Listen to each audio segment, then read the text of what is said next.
Hey, what's going on? Arden and Ben from At The Letters, brought to you by the all-new 2019 Ford Ranger. Ben, we had a discussion with Blue Jays GM Ross Atkins this week. I recorded that as a podcast, and you can get that wherever your podcasts are sold. But we had to come in here, do a little bit of bonus content, because we haven't talked about the Toronto Blue Jays, who are like surprisingly good, or playing surprisingly well might be the better way to phrase it. Yeah, I mean, if you trace it back to beginning of July, the Jays are basically a 500 team. Yeah. And that's not to say that they will continue performing at that level, because I think we would both agree that they just don't have the pitching to sustain this. But yeah, it's been a much different experience watching the Blue Jays of late.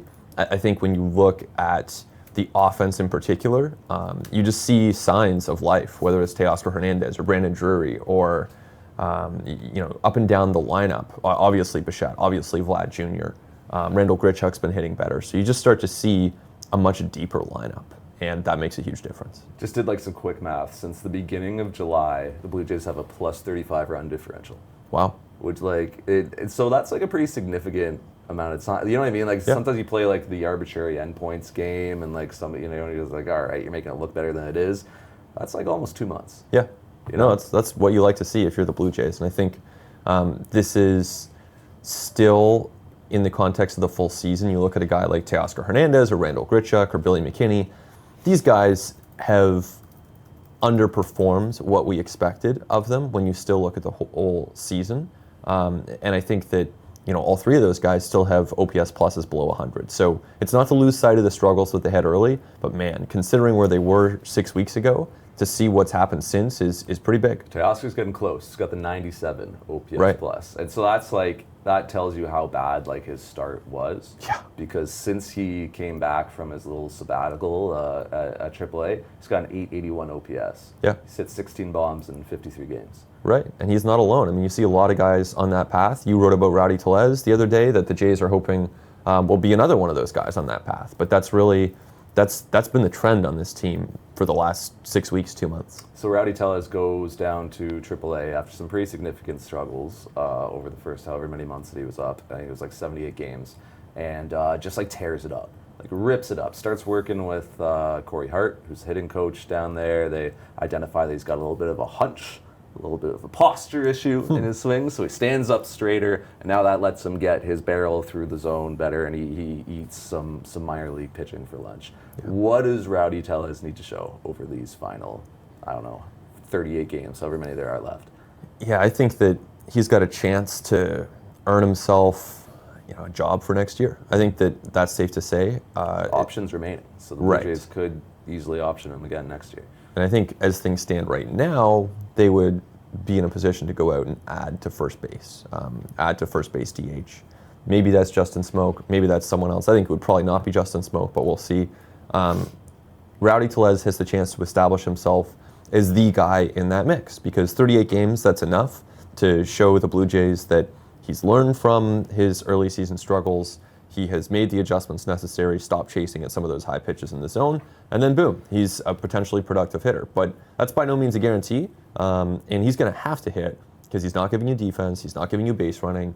So for him to be an everyday major league player, you need to see him producing more than he has so far. I think right now, you mentioned Justin Smoak, and I think right now it's unlikely that Justin Smoak's back with this club next year. Things could change, and I think a couple episodes ago, I was like, they should extend him for a year if it's affordable and they can do it. What I want to see the Blue Jays do with Justin Smoak is do right by him down this stretch. Because Rowdy Tellus is obviously going to play, and he comes up, and Charlie Montoyo immediately says, yeah, he's going to play more than Justin Smoak. And I don't think Justin Smoak loved that, and I don't even think that's really what the organization intended to happen. I think they're probably going to split it, as they should. Justin Smoak's been a really important part of this franchise, a really steady presence and a really good hitter during some good years in 15 and 16, and some very lean years in 17, 18, and most of 19 as well. So I want to see him still get his playing time. Like, I don't want to see him Russell Martin, where it's just like you just don't play anymore all of a sudden. Like, I want to see him still in the lineup, still producing, whether it's a first baseman or as a designated hitter. I want to see him getting the opportunity to show what he can do, so that if he's not back with the Blue Jays next year, he's at least shown other teams that he can help them. Yeah, it's only fair when you think about what Justin Smoak has done in tandem with the fact that he's still a productive player. Because right now he's an above average hitter. He gives you a solid first base, 350 on base, close to 20 home runs. That's a good combination. So he's a useful major league player. This isn't like Kendrys Morales, or this isn't, let's say, even to some extent, Russell Martin or Kevin Pillar, these guys who just weren't hitting. Justin Smoak is hitting, so he deserves the at-bats. He's walking a lot. Yeah, and that's part of it. You get on base, that's great. So I think that's the one aspect. And then the other is some deference to his history here in Toronto, and 5 years in. He's 15th all-time on the Blue Jays home run list. I mean, that's not nothing. Yeah. It's not top 5, but it's not nothing to be in that on that list after just 5 seasons. So they definitely owe it to him. And I think my read on that is that Charlie Montoyo misspoke and essentially misled us, created a bit of confusion that didn't have to happen. It's going to happen in the course of how many hundreds of scrums does Charlie Montoyo have? The guy's allowed to misspeak here and there, so it's not to pile on Montoyo. But I don't think that's actually true. I think that Smoak and Tellez are going to play pretty much the same amount. Yeah, and it was kind of a weird thing for him to say. Clearly an error, and I don't know where the breakdown in communication or understanding happened. But yeah, I would expect Justin Smoak to keep playing. Rowdy Tellus as well, because I wrote about it in my article. Like, there were a couple very, very clear holes in his swing that were being exploited over those first 78 games. Fastballs up, sliders away. And so does the swing adjustment change that? Can he get his barrel to those balls a little bit better? Maybe. I think he has to pair that with some better plate discipline and a little less chase. He can't swing at crap as much as he was. And, look, still a young player, still learning, still going through it, still a lot of potential. Do you see maybe a scenario where next year, if Justin Smoak doesn't come back, maybe he does, maybe he doesn't, but maybe the Blue Jays don't add a position player at all externally this offseason? It's crazy, when you think about where this team was 6-7 weeks ago, right? Before these offensive surges happened, that would have been hard to imagine. Now, it's not that hard to imagine, and I still think they probably go out and add, maybe it's an outfielder, maybe it's someone with versatility, or maybe it's a first base DH type. It could be any of those, but I think very safe to say that the bulk of their spending, the bulk of their work as a front office will be focused on pitching, because you look at the position player group right now, and everyone there is either producing enough to warrant playing time or intriguing enough to say, all right, well, maybe we want to see if Brandon Drury can extend this. And if he slumps for the next 6 weeks the way he did for most of the season, probably pretty safe not giving Brandon Drury a lot of plate appearances, or same logic applies to Billy McKinney or even Teoscar Hernandez if he goes into a huge slump. But if these guys can sustain it, then you're looking at a group of players that you'd be comfortable going into next season with and seeing what happens. And you're still trying to figure out, what Anthony Alford's going to be, or how Richard Urania is going to fit in. Like, those are guys who have been, are running out of options. Like, those are guys that you got to find out about. And you look around your infield, you want to give Bo Bichette a ton of plate appearances, and Cavan Biggio, and Vladimir Guerrero Jr., obviously, because he's an amazing player. And in the outfield, you've kind of got this kind of interesting competition. Randall Grichuk is locked up. He's going to be here. He's on a long-term deal. Lourdes Gurriel Jr.'s looked incredible in left field since he made the move there, and he's hit like an all-star. In center, Derek Fisher, Teoscar Hernandez, guys with similar offensive profiles, guys who are pretty similar defensively. One a lefty, one a righty, and then Billy McKinney fits into that as well. And then you get to Alford, right? So there are all these interesting, there's a lot of internal competition right now, I think. I think that's good. It is good, yeah. And some of these guys are going to end up being nothing, and that's part of what you figure out in the course of a season like this, or in the course of next spring training or early part of next year. You're going to figure out which of those guys can be completely discarded, because some of them will be. And then others will, hopefully, if you're the Blue Jays, emerge as legitimate pieces that can help you win games year after year. Might want to get some pitching as well. Safe to say. I've kind of advocated a couple times that the Blue Jays should go out and shop in an aisle that they haven't shopped in recent off seasons. Like I don't think you go 1 year Jaime Garcia or Clay Buchholz or whatever. Like go and see if you can get a Zach Wheeler. Like go and maybe try for an Alex Wood. Like I'd be surprised if the Blue Jays were competing for Garrett Cole. Or really like anybody who's going to have a draft pick tied around their neck. Like it would be kind of surprising to see them go after a guy like that, right? Yeah, but Keuchel's not coming here. That second tier, man, like kind of that like middle class of guys, like sign a starting pitcher for 3 or 4 years. So you've got a ton of money, right? Like you've got financial flexibility, and if you sign a starting pitcher who is like 29 or 30, like you can see a world where he's still effective and he's still pitching for you in 21 and 22, like he's still a part of the next competitive team. Right, which, I mean, this might sound like complete dream world to some listeners, but I don't think it's completely crazy or completely out of the question that they compete next year. Yeah. You'd probably need a big year from Vlad, Bo, and Pearson, and you probably need some outside help on the pitching side, but it's not crazy. I mean, you see surprise teams kind of stay in the hunt. And I don't think that's happening with only the guys they have internally. So why not go out there and add a pitcher? Because it's not going to get in the way of the development of your existing arms. You know, this isn't like, Freddie Galvis, who we saw traded this week, last week, some point recently. Well, they waived. Right, waived. Yeah. In a waiver deal to the Reds. If he was playing shortstop every day, he would be getting in the way of Bo Bichette's development. Yeah. So you don't want that. But it's not the same case with a pitcher because there's just so many innings that they're still going to have the chance to develop all the arms that they want to. When I look at the 2020 rotation, like, and this is also dream world, but I think like, okay, you signed 2 mid-tier starters, like say just like Wheeler and Wood, and then you're bringing back like a bounce back guy like a Shoemaker or something like that, or whoever your Garcia is or your Buchholz is. That's your 3. And then those final 2 spots are just like this current crop of guys who are pitching out of the rotation now, compete for them in spring training. So Pannone, Reed Foley, Wagasback, Thornton, and then you load up your AAA rotation with your Zoiks and your Pearsons and guys, the next wave that is coming up of pitching. And then when guys inevitably get hurt and inevitably underperform, you dip into those AAA guys. Right. I think that makes some sense. It's kind of an ideal world. And you'll see some openers in there too. We've seen the Jays really go to that recently. Wilmer Font, kind of a sneaky good pickup so far by the Jays. 16 innings in, right? So who knows? But so far, they thought he was tipping previously. Bring him in, fixed him up, and he's looked great. He's actually looked really good. 21-3 strikeout to walk ratio.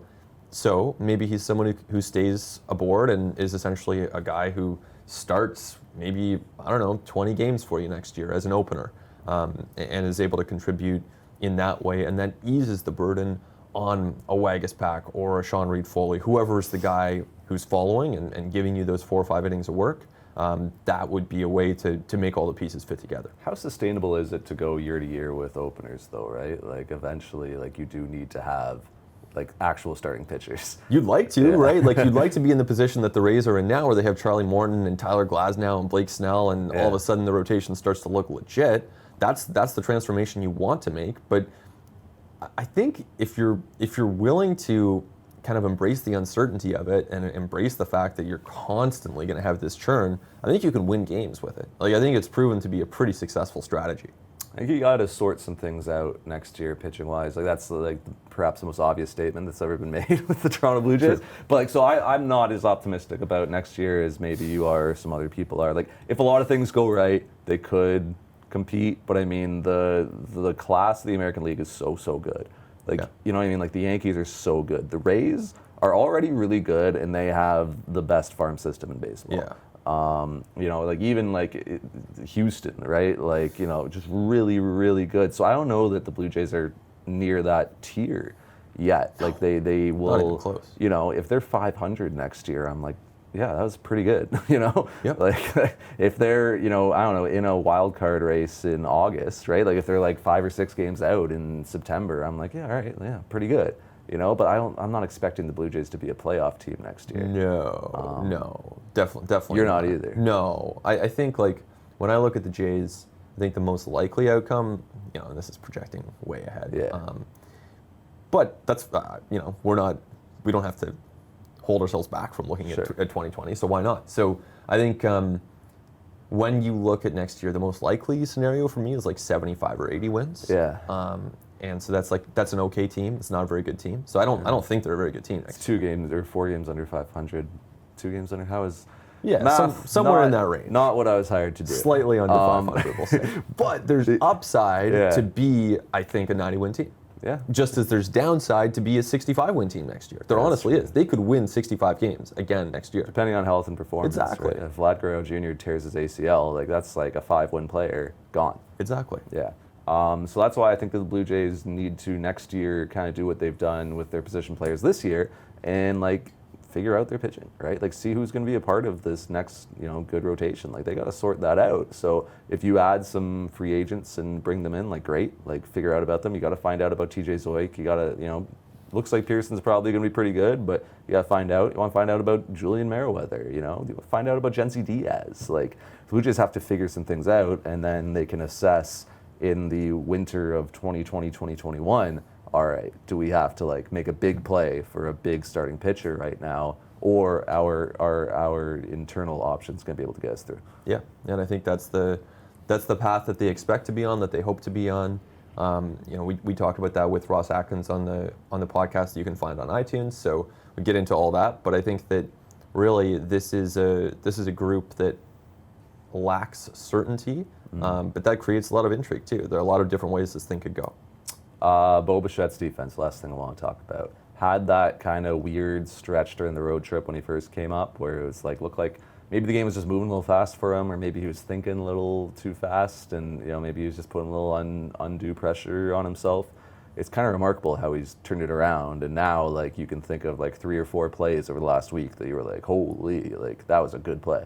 Oh yeah, it's been impressive. Yeah. I think when you see the 2 backhanders that he made in the Rangers series, those ones stand out to me, where he goes to his backhand to snare these, I think, one-hoppers, hard hit, and then braces himself, throws over, really strong throws from shortstop to first base. So you see the arm strength, the coordination. That's an impressive combination, one that you need to play shortstop at the major league level, because you need to have a good arm. You need to be able to make those picks. But seeing that from Bichette at game speed against the best hitters in the world, the best base runners in the world, that's an impressive couple of plays and a good sign for the Jays. It's just fun to watch play, man. Like, It's just fun to watch. Like, it's 100%. fun in the box, like fun to, I've made this point a million times. Like, there's a lot of fun players to watch with the Blue Jays right now. Like, we've come a long way since May, when it was like Alan Hansen, the since released Alan Hansen, and Socrates Brito and Ryan Fierbrand, and like the Blue Jays won like 7 games that month. Like, that was rough. Now you got like reason to like be excited and to be tuned in. Absolutely. Yeah. Even just the swings and misses. I mean, if you see Bo Bichette swing and miss, that's fun. Most exciting whiffs in the game. Yeah, seriously. It is. What do you think the Blue Jays ask someone like Bo to improve over the offseason, or even someone like Vlad or Kevin Biggio? Like, you've got all these young players like around the diamond, and they're going to go away for the offseason. Like, part of it's rest and recovery. Yep. But you got to think the Blue Jays are going to be like, hey, when you come back in February, like, we want you to have worked on this or to have worked on that. Yeah. I mean, man, I don't know what you tell Bo Bichette. Yeah. Do you have anything? We want more doubles. Yeah. Yeah, I don't know, like maybe plate approach, like, I don't know, like he is expanding a bit still, right? Like he's up there to hit, man. Like he's like, I think he'll take some walks, but I don't think he's up there to walk, No. like, so he's not quite that as patient or disciplined. Like, I think that, maybe a little bit less chase. Sure. But it's part of what makes him good too, is that aggressiveness, right? Like, that's part of why he's like hitting balls off the wall, is because like he's like, when he gets his pitch, he goes after it, man. Like he's swinging it, so you don't want to limit that aggressiveness too much. I think you'd probably like the chase rate to come down a little bit. Yeah. Okay. That makes sense for Bichette. I think it's a lot easier with Biggio and with Vlad. Yeah. I think with Biggio, you want him working on second base defense. Yes. And that's not easy, right? It's an important position, a tough position. He's been okay. I think there's room to improve there. And so I think that you want him taking a lot of ground balls. You want him making those throws, turning double plays, anything to do with defense at that position. And you have faith, or the Blue Jays have faith, that he is someone who's really good at learning and adapting and adjusting. So that, I think, will be something that he's tasked with. And for Vladdy, I think I think the conditioning question is going to come up. I mean, not to say that, I mean, look, he's taken the field, he's producing, he's a rookie at 20 years old to be doing the things that he's doing. It's super impressive. And I think there's way more in there. I think that the next 6 weeks he's going to be a force at the plate, and that's going to be fun to watch. But if you want him to be at his best, let's just say defensively, okay? Yeah. You want him to be very mobile. You want him to be able to chase those pop-ups down the left field line and get to them. You want him to be charging bunts at top speed and full body control, the minimum possible stress on his body with each step that he takes. So I think they're going to want him to be in better shape. And would be my guess. You want to minimize the injury risk as well, right? And so like as your conditioning, if your conditioning isn't like at peak presence, you are at a higher risk to injury. And a Vladimir Guerrero Jr. injury, like as we were saying earlier, could be devastating to this team's chances, like not only next year, but like going forward. Like in terms of wins above replacement, like he is the highest ceiling guy on this club. It's kind of like when the Jays had Josh Donaldson, right? Like in 2017, we're like, yeah, if Donaldson gets hurt, like where are you going to make up those wins? Like Vladdy, it's a similar thing. Like if he gets hurt, you are in trouble.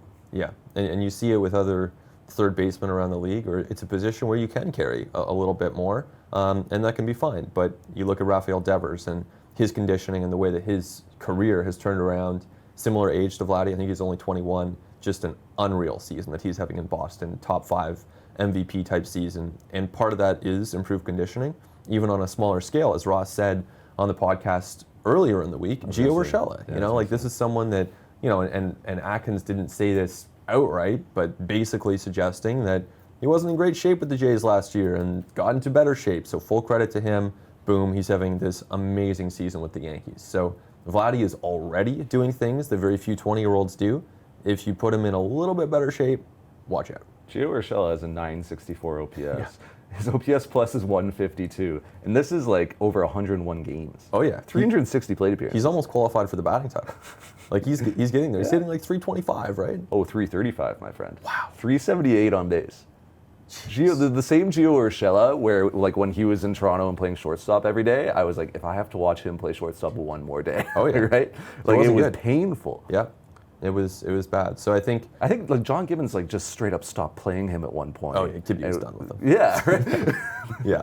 And now here he is, like in the heart of the Yankees. Like the Yankees just bleeding superstars, and it does not hurt them at all. They're still gonna like win the American League East like in a sprint. It's pretty crazy. Yeah. Yeah. That's Ben. I'm Arden. It's At The Letters, brought to you by all new 2019 Ford Ranger. Listen to our podcast with Ross Atkins, wherever you get your podcasts. We'll talk to you next week.